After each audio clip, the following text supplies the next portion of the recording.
The mink shall inherit the earth. No way! The Vieira Vault with Bill Wang shall inherit the earth. Bam, bam, bam! Dilly dee.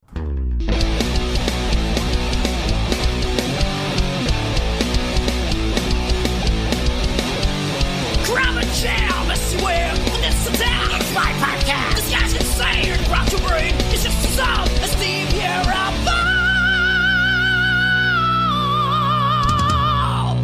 Smack 'em a gob. It's another Vieira Vault, and you know him. You love him. I got Mr. Bill Wang with me. Hi, Bill. Hey, Doc, Dilly Doc. What's going on, brother? Honored to be back on the Vieira Vault, Dr. Fuck's World, and we're going to be talking about a band that's very cherished for both of us, and it's going to be fantastic. Bam, bam, bam. Damn, dude. You know what's weird? I hope you don't get freaked out by what I'm about to say, Bill. Of course not. You slept in my bed. I'm not freaked out of anything. You've been naked. I'm just saying, you're just the tone of your voice on the Vieira Vault at the moment, right now. Mm-hmm. I'm fiddling with my anus. Oh, Jesus Christ. San Francisco nights, huh? Hey. So, yeah, man, we're going to talk about Rush. Yes, we are. Yes, we are. Rush, baby boy. Yes, sir. Now, you're a big fan, and what we're going to do is the first album all the way up to Grace Under Pressure. Because everything after that, mm-hmm.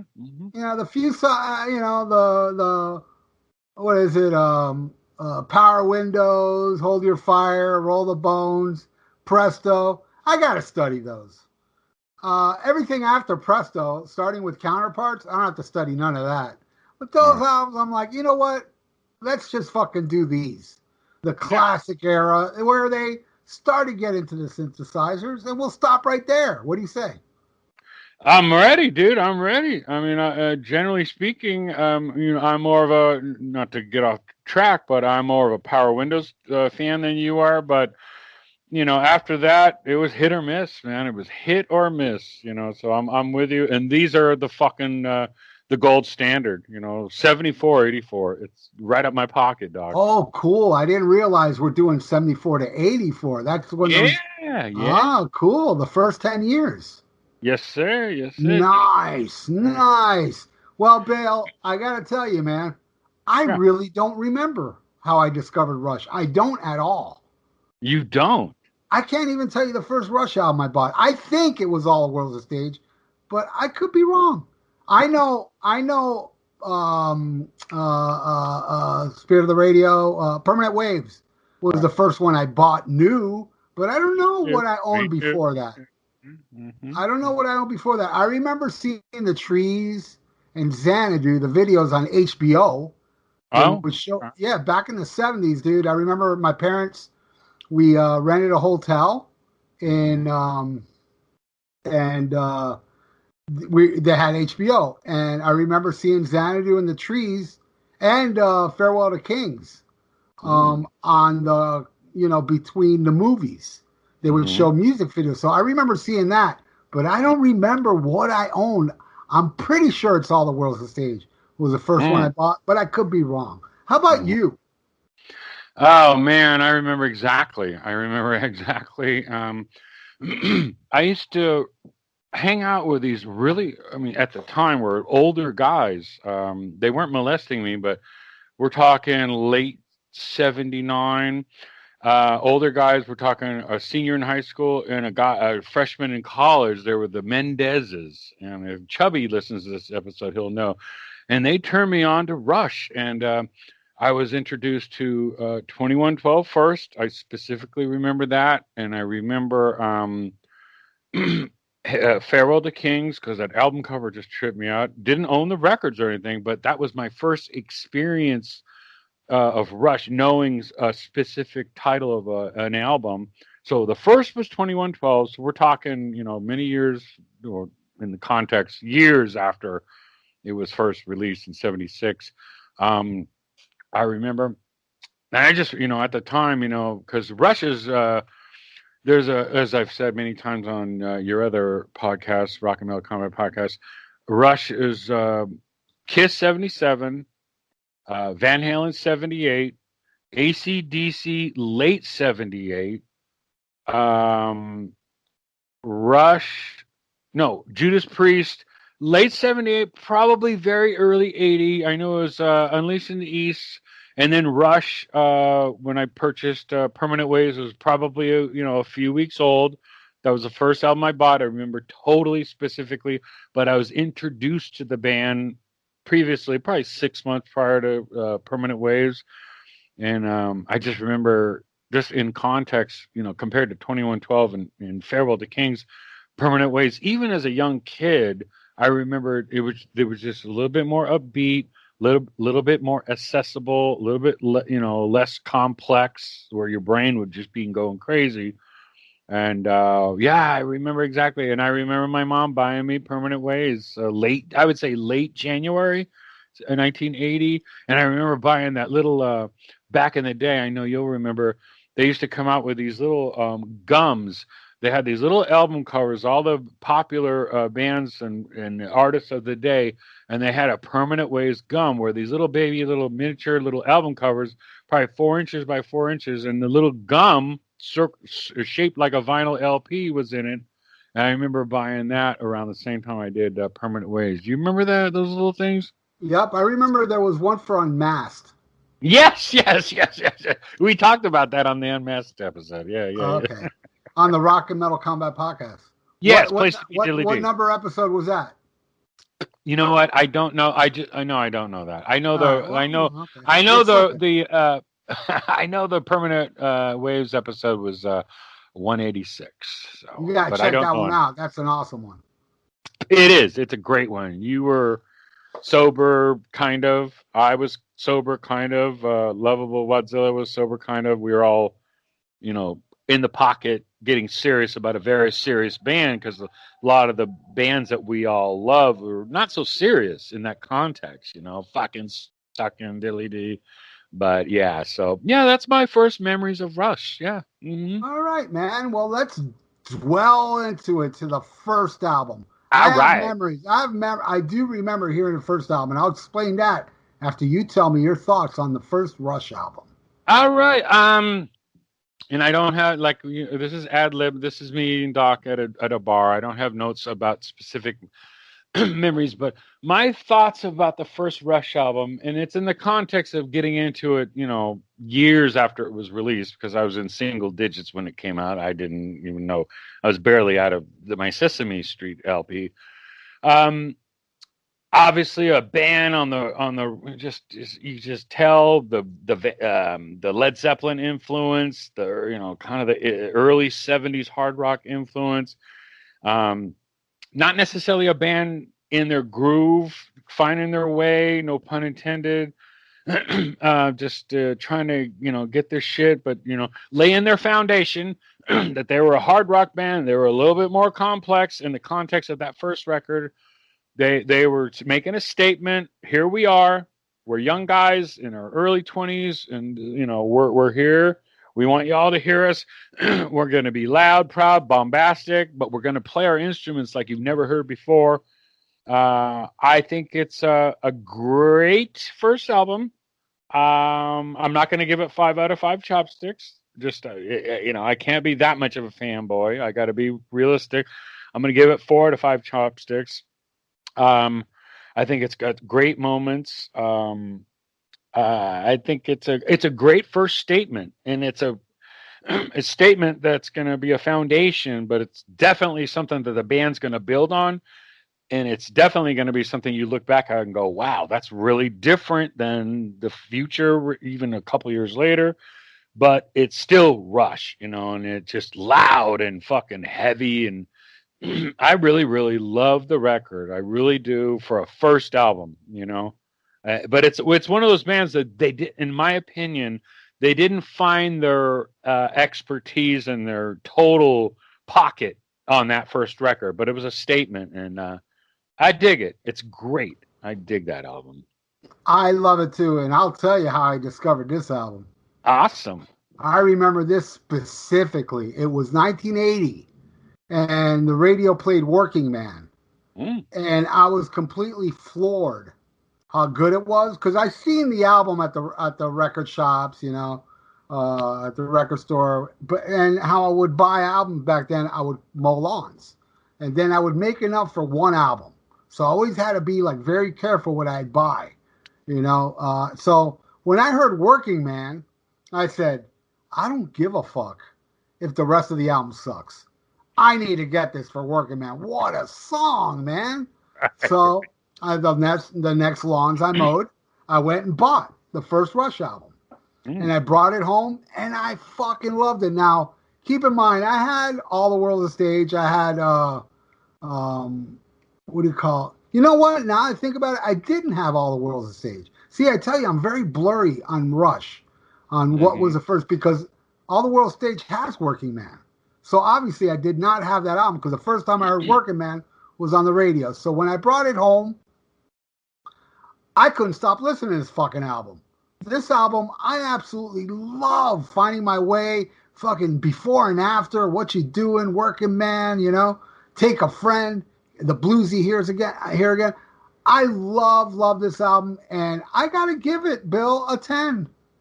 Right on. I give it a 10. Oh, you know a lot of people do, Doc. Yeah, I'm just trying to be honest and consistent in my heart, you know. Right. Well, I gotta tell you, you know, now it's the difficult part of my show. Okay. We got to pick the best song, our favorite, and our least favorite. So I'll let you go first. Oh, man, I hate this. I mean, it's... Yeah, I know. I hate it, too. It's thought-provoking, especially the album's coming up. But I would say, and it's going to sound stock answer and obvious, but it's Working Man's going to be my favorite.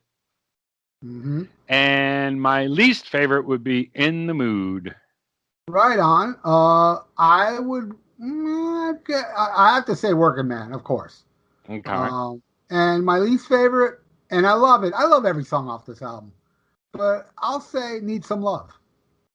I like In the Mood more. In the Mood would be my second least favorite that I still love. I love Need Some Love, but I like every other song more than that. Yeah. But all right. All right. So Neil Peart comes to the band, and they do their second album released in 75, recorded in 74, December, Fly By Night. And I just listened to this like a week or so ago. Holy crap, what a great album. Oh, my goodness, yeah. So good. But I will let you go first. Yeah, Terry Brown comes into the picture. Adds a little bit of direction, a little bit of production, a little bit of expertise, and it's very obvious. I think it's them.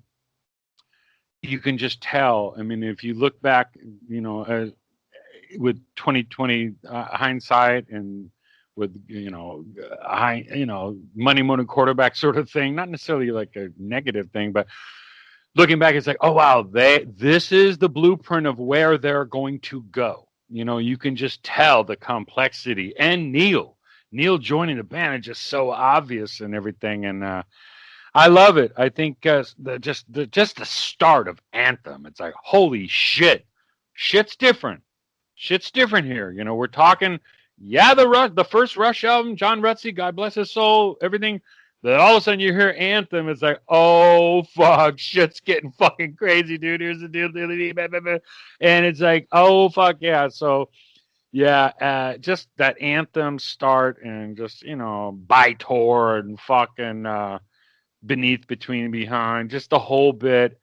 I really, really love this album. I didn't get this album. I got the next record before I got this one, but I really enjoy this record to this day. I listened to it for doing this project, the VR Vault. I listened to all these Rush albums the last couple weeks, actually. I really enjoy this one. I give it 5 out of 5 chopsticks. I love it. Yeah, man, it's really, really the blueprint, and it's just kind of like a telegraph of what's coming up. It's like, oh shit, you ain't seen nothing yet, but here we are. So yeah, I fucking dig it. It's fucking fabulous. Yeah. Mm-hmm. Yeah, no, I agree. This is you know, you see the hints with By-Tor especially. Yes. You hear Yes. it, but also you hear it in Anthem Yeah. because Anthem has this extreme tightness that wasn't on the first album. Right. It's very precise and very tight, where the first album was more loose. So this one they Absolutely. really Mhm. really fucking honed in on their skills and how to be a tighter band, and which goes to show. I mean, as much as I love the first Rush album, this one shows Neil Peart's influence, Mhm. and he wasn't in the band long, No. but he wrote just about all the lyrics on here. Mhm. Um, and yeah, dude, I love this album. I put on Facebook daily, well, not daily, but most days. When I listen to several albums a day, but I always pick one of the several albums that I listen to put up, holding it on Facebook to say I'm currently cranking this. Mm. And one guy wrote, "I love that album except for Rivendell." And when he said that, I thought, well, Rivendell is my least favorite on here, but I dig it, you know. And Spoiler alert. I already gave away my least favorite, but I dig the song. But it is very mellow, and you do hear some of that first album Rush here too.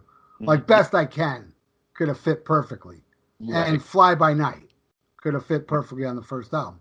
But the Uh-huh. rest of it, I think, is very, and Beneath, Between, and Behind is a song I first heard on Exit Stage Left, Right. and Oh, and oh, such a great version on Exit oh Stage Left. yeah, and Oh, that song is one of the heaviest Rush songs.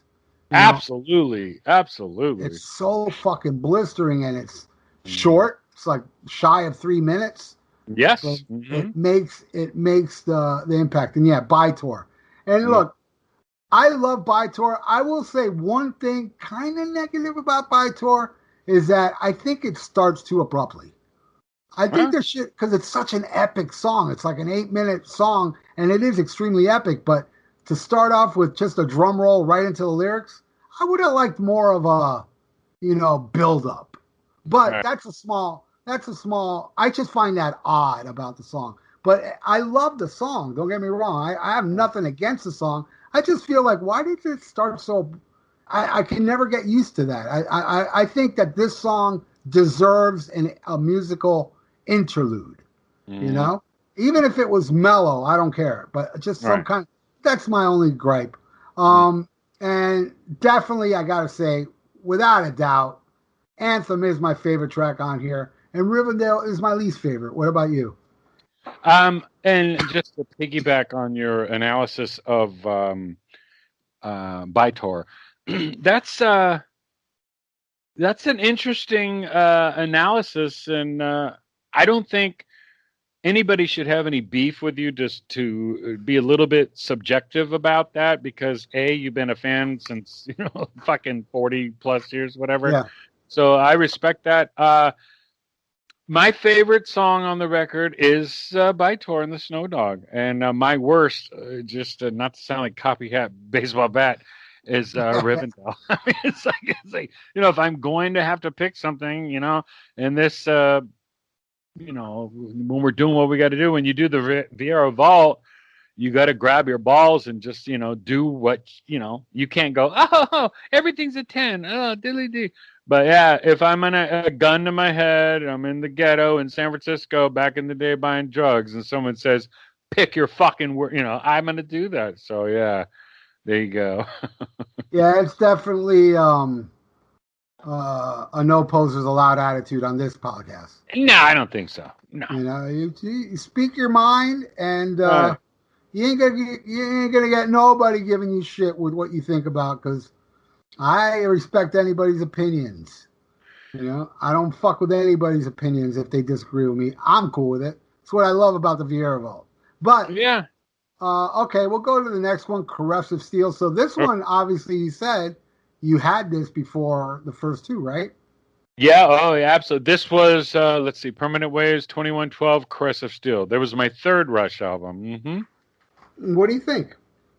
Oh man, this is really when they fucking just go. This is when it's like, oh shit, and just by chance. I mean, it isn't like I just went out and I was like I said earlier, my older friends they were playing this, and I heard the Necromancer. It's like, and like, oh my fucking god, this is amazing. And it's like, oh, well, what album is this? What album is, little Bill Wang's like, these older fuckers, 18, 19 years old. It's like, oh, this is the Necromancer. This is an album from like years ago. This is like, 1980. They're telling me this is an album from like fucking 38 years ago. It's like, in retrospect, it's only a couple years. So I heard the Necromancer, and then obviously I got it, and then the Bastille Day, and just I love this fucking album. I love it. It has memory. Necromancer in particular. I remember years. I mean, throughout the years. I mean, even fucking. I mean, I listen to it now, which I did to do your project, the VR Vault, and it just brought me back. It brought me back sitting in my little room with my little LP player, my little room on Harewood Drive, listening Heroin Drive. Harewood Drive, yeah. Oh, my bad. No, I was about Livermore, to ask where that is because I like to go shoot some smack, man. No. I've never done that guy. But no, it just You brings pussy. me back. Huh? You wuss. You never did heroin? No, I've never done heroin. That's why I'm still alive. Neither have I. I've done all my drugs, but I always figured if I was going to do that, I'd end up dying because all the drugs I did, hardly anyone died from it. But every time I read about heroin, someone died. So I said, no way. Yeah, I'm the same way. I mean, who the fuck would want to do heroin with what you hear from people? I mean, but not me. I mean, the one good thing about heroin is you can write a novel on it, a diaries. Nikki Six, yeah, right, diddly dee. Bullshit. Yeah, but yeah, Caress of Steel. In my heart, I have a tattoo on my heart of Caress of Steel. Means a lot to me as a young little kid, and to this day, 40 years later, I love it. Listened to it the other day, and it just brought me back. I love it. Great album. The first three, in succession, they got a little bit more complex. I mean, holy shit, the next album, oh my god, is like, you talk about fucking busting, you're not going batshit crazy progressive metal. It's like, who gives, if you recall, Rush had a kind of like the similar situation with Kiss originals. They had a thing called oh god, what was it called? What was they had a Rush of the first yeah, I remember that. Wasn't it called? Yeah, but what's the name of it? They had a name for the I Rush can't remember. Yeah, it had the first 3 albums in it, right? Yeah. Oh god. I was gonna say Archives, but that's that. Yeah, you're right. No, it is Archives, Doc. Oh, it is Archives. Okay. Yeah. Archives. Anyways, it was kind of in the same pocket. It's like, Kiss, showing respect to the prehistoric first 3 albums. Rush did the same thing with these 3, and it's like the next 3 Rush albums, like, oh my god, this is like head blown crazy shit, So I think this is a little romantic end to the first trilogy, but you could tell shit was gonna get deep. Shit was gonna go batshit crazy. And you've never heard him like you've ever heard. Bring out the capes, bring out the makeup, bring out all the fucking great prog post 2112, up to Hemispheres Rush, 2112, Farewell to Kings, Hemispheres. So this was to me personally, I think this was the end of an era for Rush, So I love it. I give it 5 out of 5 chopsticks. What did you give Fly By Night? Did you? I gave it 5 out of 5. Yeah, I gave it 5 out of 5. Me too. Yeah. All right. Yeah, I love this. This one it takes a bigger step than Fly By Night though, because Fly By Night had Bytor. This one has the Necromancer and the Fountain of Laminith, which takes up the whole side too. Right. There's only 3 songs: Bastille Day, I Think I'm Going Bald, and Lakeside Park. That's not. I mean, but I hear Lakeside Park and the vibe of it in future songs, and Bastille Day, you can hear the vibe of it in 2112's Overture. They still stick it. The only song I say on here that really reflects the old is I Think I'm Going Bald. I think that's the more rocky rolly song on here. Yeah, yeah, But yeah. I love this album. The funny thing on the Rush documentary, All the World's a Stage, did you ever get to see that? No, Well, no. they talked about this album and they played it for Paul Stanley in a van. And Paul was like confused. Like, what the fuck am I listening to? Which was No fun. shit. Oh Yeah. wow. And I think I'm going bald is a twist on I think I'm going blind. They wrote that song from Going Yeah. Blind. I believe Oh, so. I've heard something about that. But okay. I love this George album. did it around this juncture, so yeah. Yep. Necromancer is a fucking masterpiece. Oh God. It's the Just. cornerstone of this album. Mm, And but my favorite, I gotta go with Bastille Day, man. okay. Okay. And my least favorite, I think I'm going bald. I Yeah. think it kind of just sticks out like a sore thumb on this album. Yeah. Yeah. How about you? Well, we're in the pocket with the worst. Think I'm going bald. I've hated it since the day I heard it.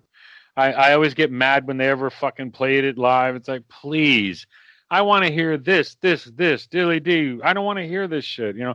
No, and then when I say that shit, I'm not trying to shit on, no pun intended, Rush, but it's my worst. My favorite is the Necromancer. I mean, and all Yep, their don't little blame me. subplots. That's a very close second for me.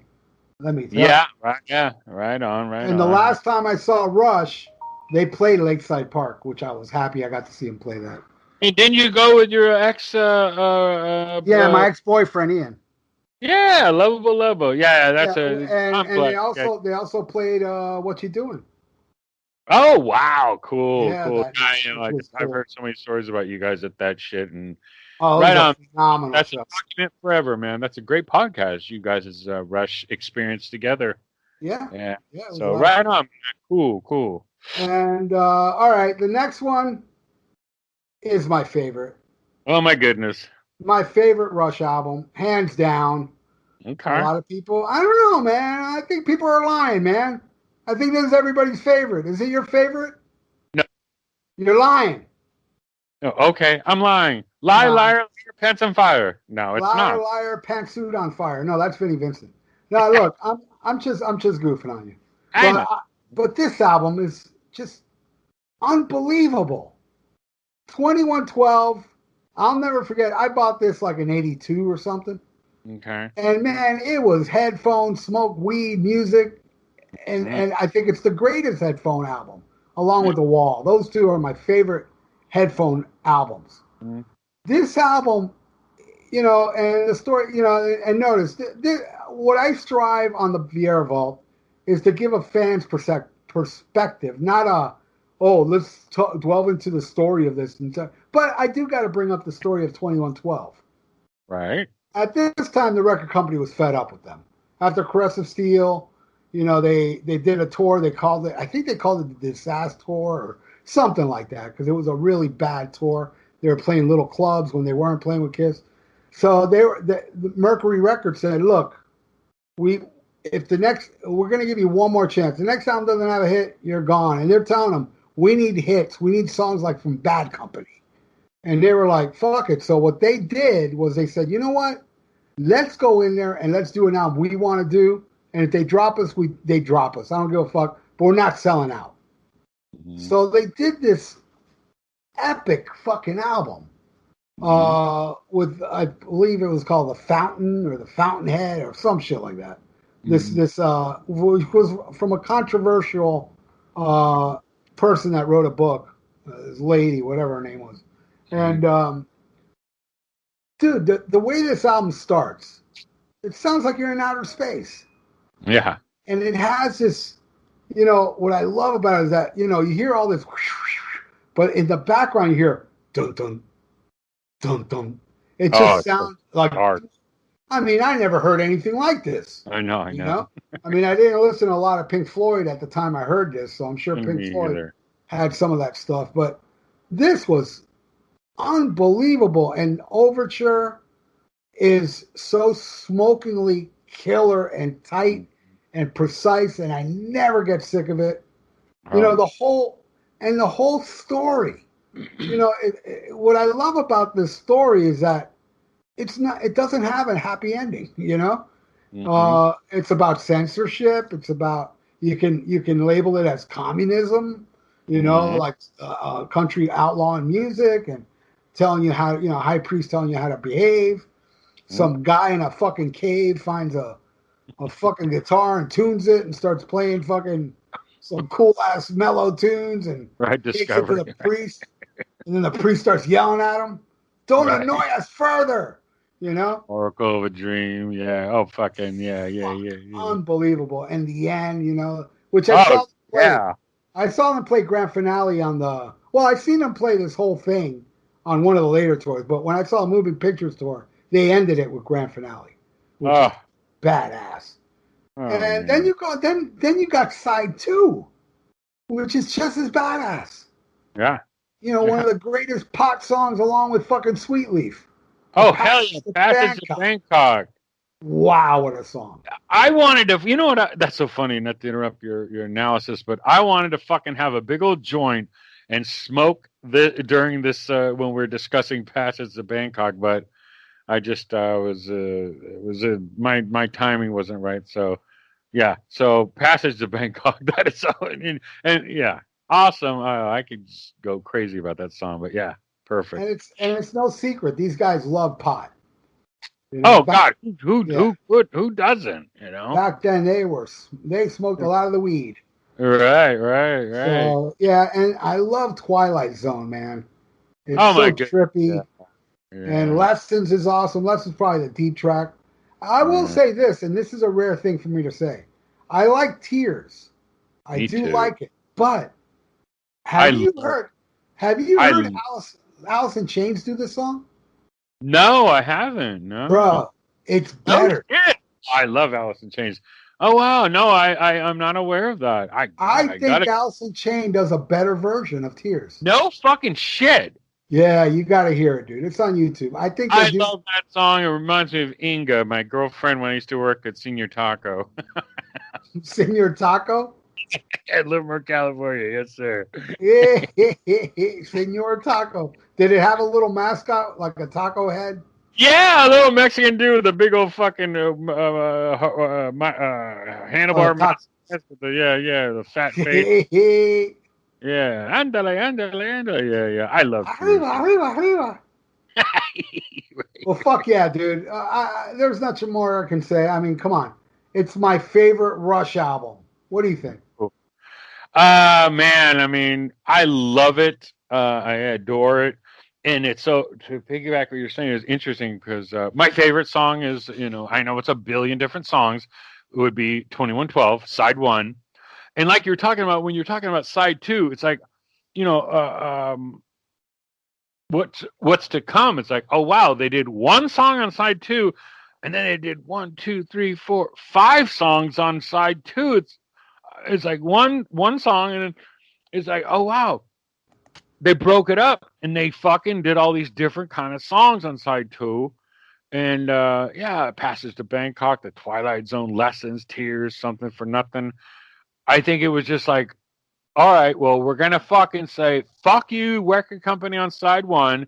We're gonna fucking put out this opus with this fucking song with all sorts of subplots and different subgenres, everything crazy, and then we'll give you a bunch of structured rock songs and ballads and everything on side two.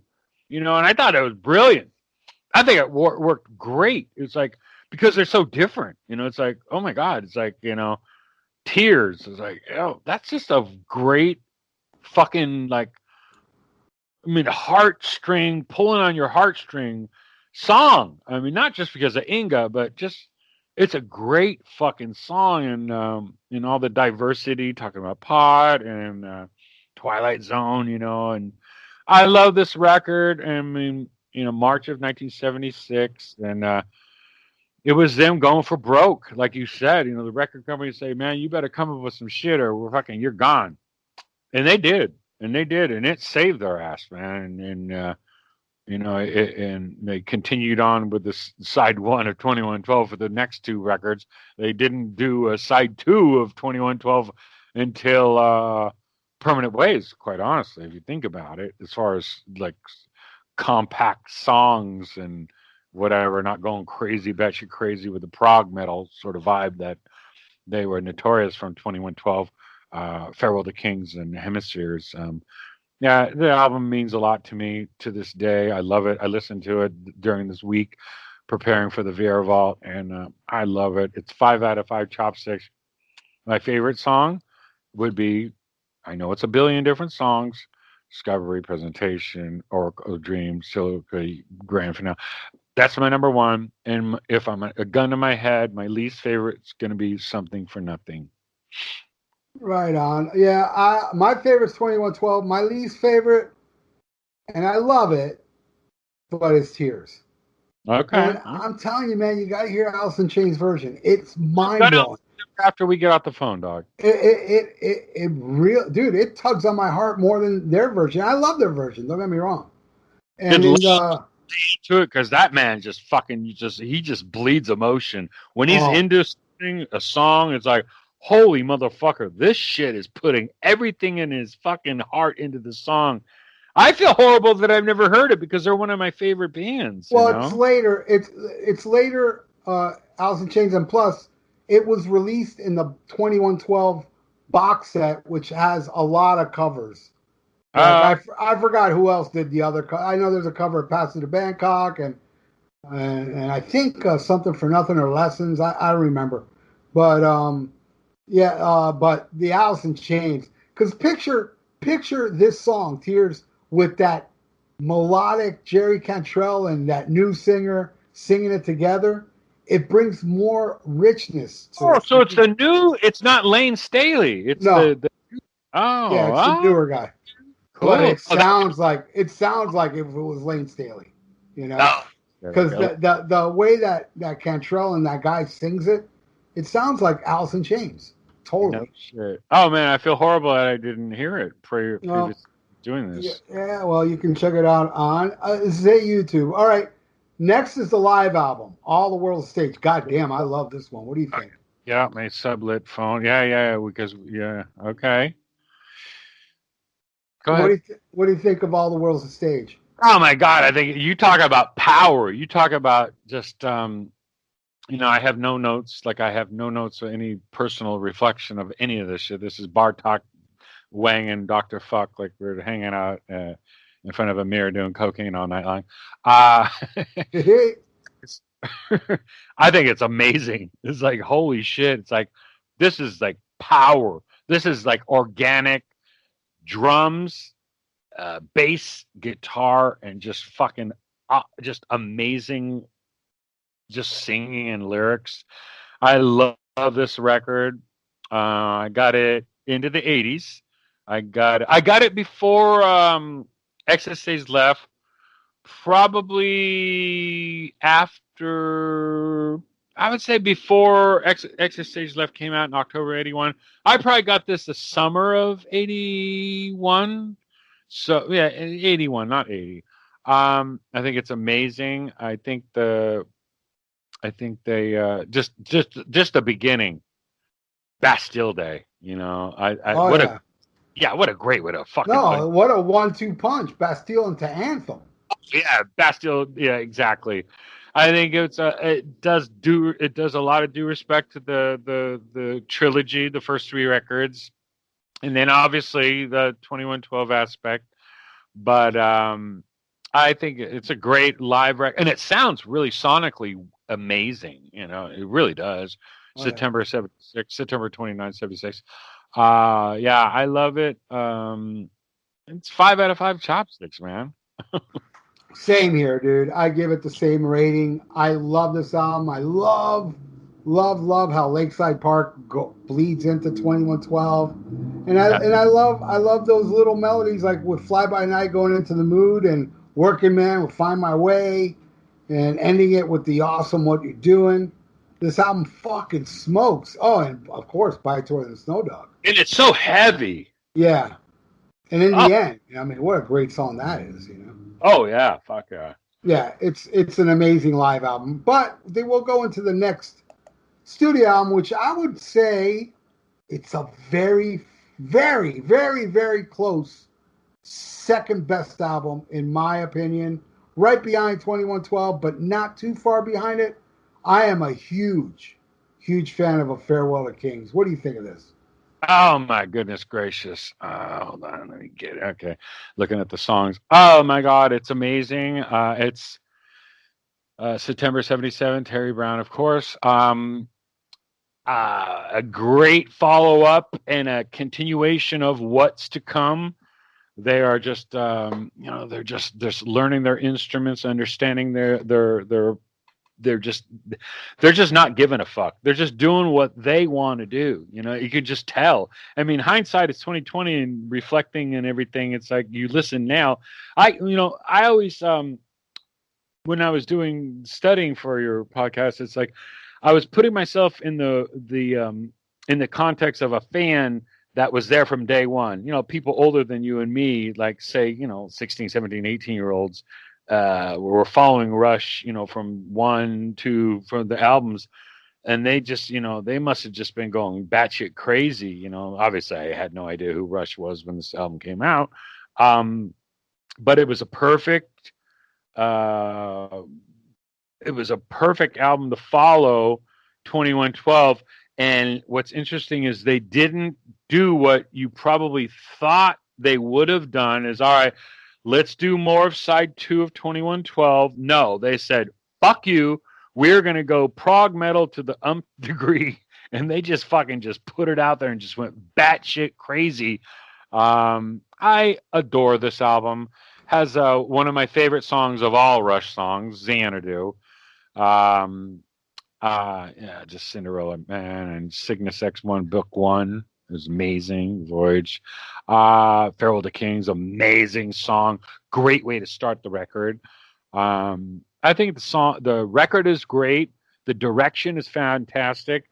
It's adventurous. It's inspirational. It's imagination. It's just I wish I would have known what I would have loved to be in the brain of those three, like what they were thinking back then. It's like, because it wasn't like they were headlining arenas on their own then, but they were just, working on their chops.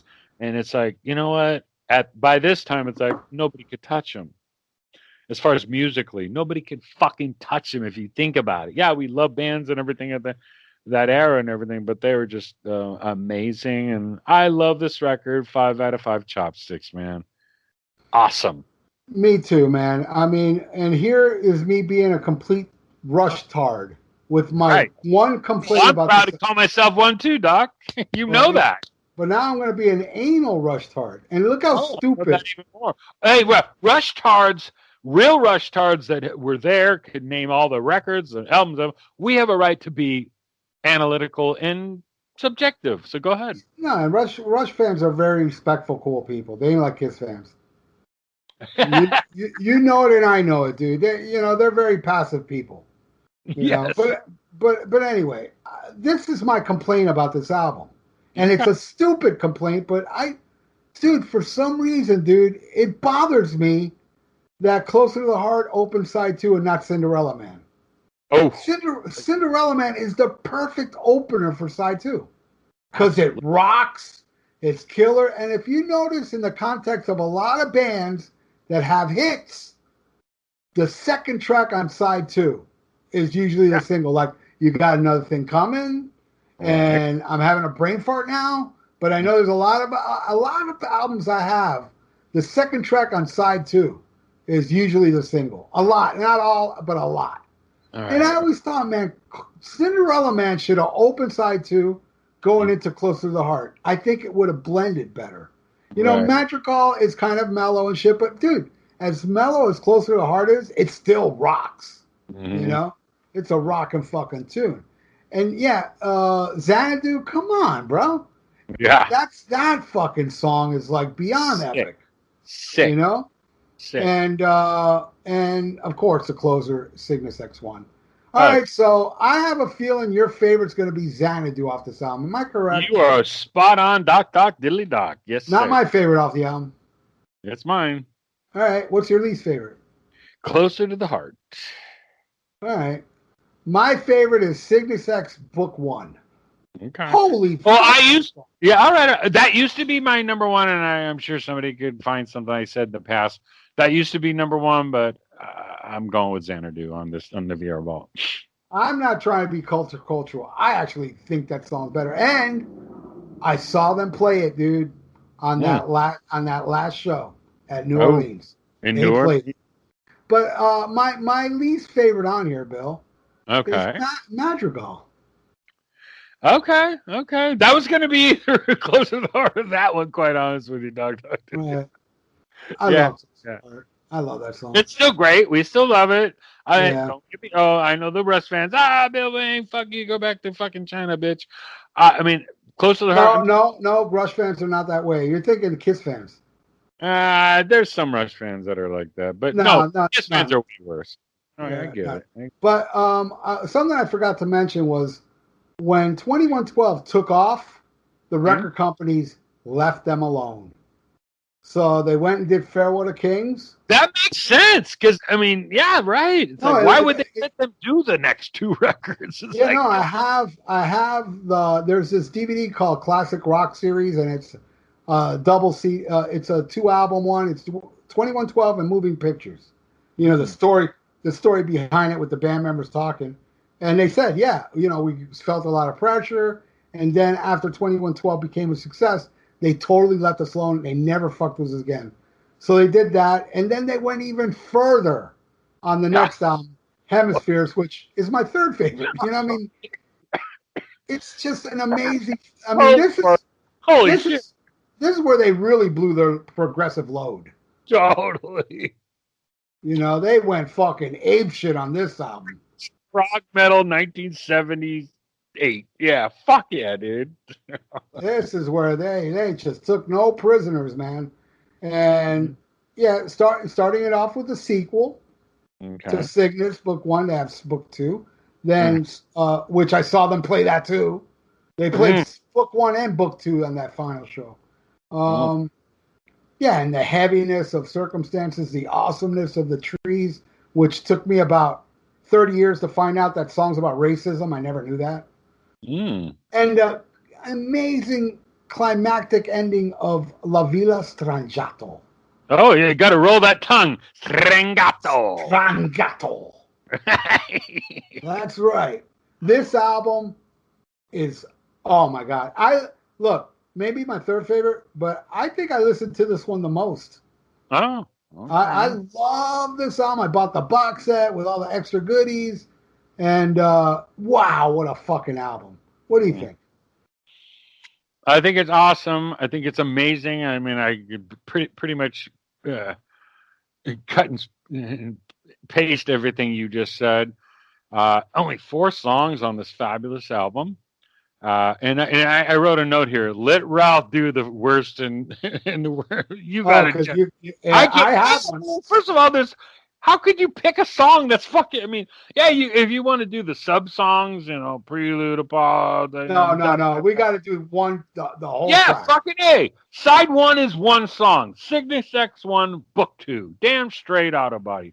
But this record is amazing. Oh God, I mean, it's so complex and so amazing and so honest and so pompous and so full of themselves and all the things that make it amazing. I mean, they didn't hold back. They didn't go, "Oh man, we're going to wonder about Joe, the fat guy at the record company thinks with the bald head and the cigarette and that." No, fuck, they said, "Fuck y'all.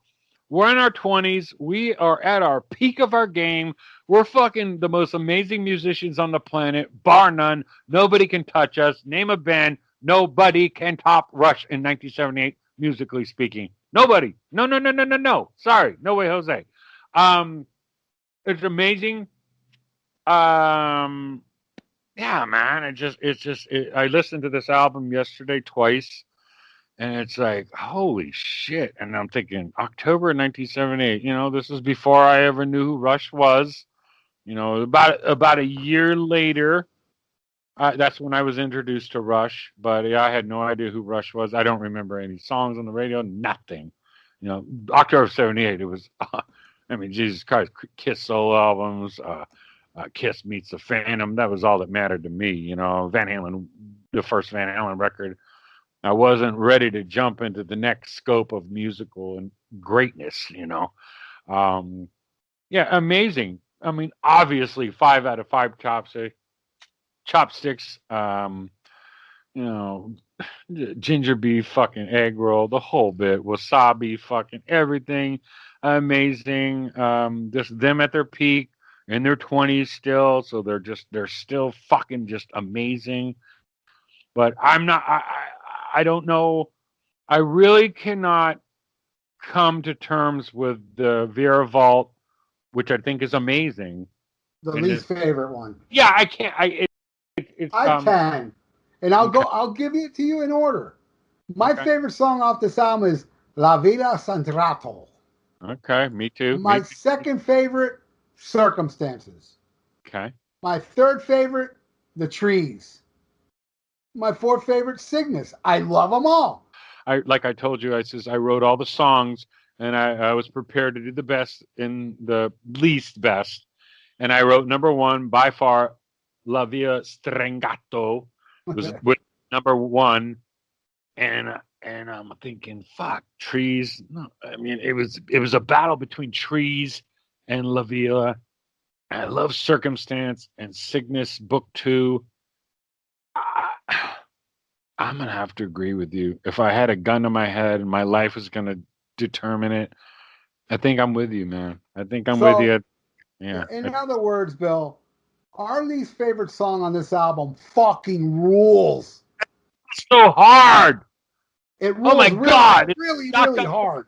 fucking Chopstick City, baby boy. It's like, I'm damn. telling you. And also, I mean, the thing about Rush, they're so serious and they're so epic. Where this album, where La Villa Strangiato, in parentheses, it says an excuse and self-indulgence. They have a sense of humor. You know what I mean? Right. It's kind of like, I think I'm going bald. They got some funny shit, Right. All This right. shit's funny though. Huh?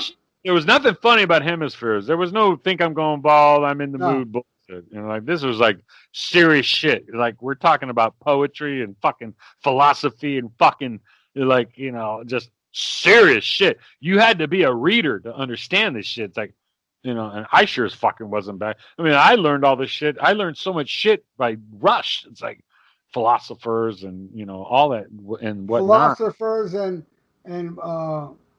blind men each shall know their part. I got the lyrics wrong. Right. Closer to the heart. Yeah.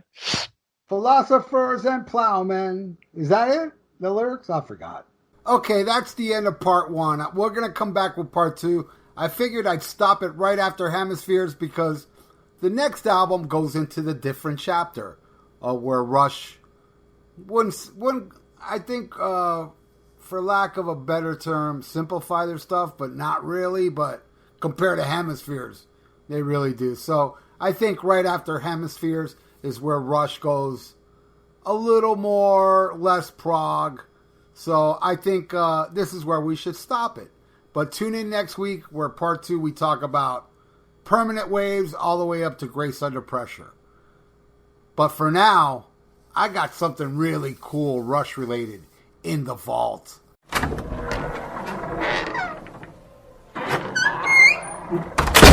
All right, this week in the vault, an amazing cover of the song that Bill and I were just gushing over. Bill and I both agreed it's our favorite song off Hemispheres, La Villa Strangiato. And this is also a trio. A very, very talented trio. Mr. Steve Morse on guitar from Dixie Dregs, Kansas. He's now in Deep Purple. Billy Sheehan from David Lee Roth Band and Talus and Mr. Big. And Sons of Apollo, who also features Mike Portnoy, who plays on this track as well. This is amazing. Kick back and enjoy. I'll meet you at the end of the track.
Holy Cygnus and the Sea Monsters, did that ever rule? That was Steve Morse, Mike Portnoy, and Billy Sheehan. And there's keyboards in there, and I try to look who played keyboards on it. I couldn't find it. It's probably Derek Sherinian. But either way, it rocked, it ruled, just like you listening right now. Thank you all, especially you listening now. Thanks everybody that shares my shows. Soon I'll be leaving comments from all of you that have been leaving comments. And I want to start incorporating that into the show. I'll be doing it in 2021. So, till next week, tune in. It's even better when Bill and I talk about permanent waves all the way up to Grace Under Pressure. You're going to love it. If you love this one, you're going to love the next one. Till next week, my friends, schmack 'em a gob.